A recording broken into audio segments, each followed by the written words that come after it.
Friends, இந்த ஆரோக்கியமான டேஸ்டியான புதினா சட்னி இட்லி தோசைக்கு அருமையாக இருக்கும்.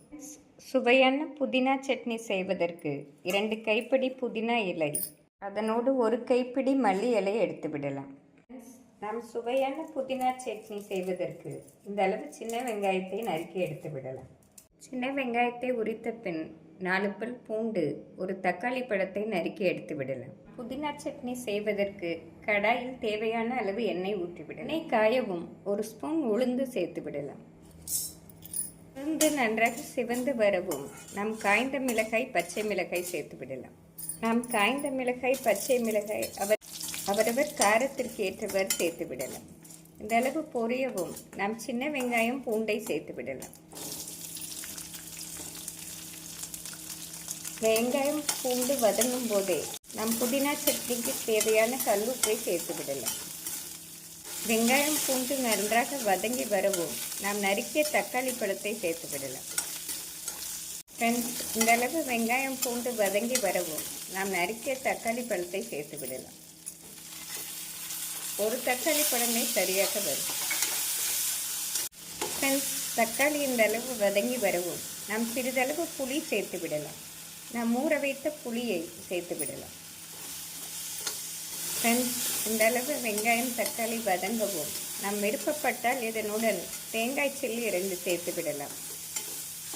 தேங்காய் போடாமல் அரைத்தாலும் டேஸ்டியாகவே இருக்கும். இந்த சமயம் நாம் புதினா மல்லி இலையை சுத்தம் செய்து சேர்த்து விடலாம். புதினா மல்லி இலை போடவும் உடனடியாக வதங்கி வந்துவிடும்.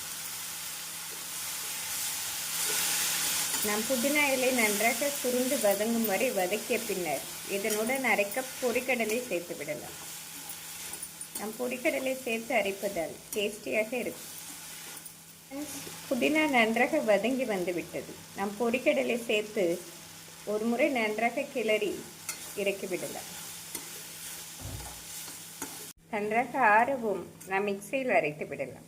நாம் புதினா சட்னி அரைக்கும் போது சிறிது வெல்லம் சேர்த்து அரைத்து விடலாம்.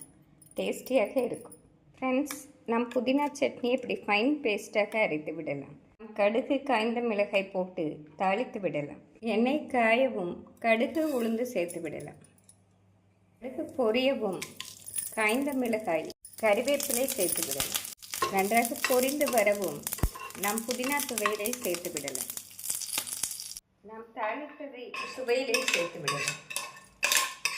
ஃப்ரெண்ட்ஸ், அருமையான புதினா சட்னி ரெடி.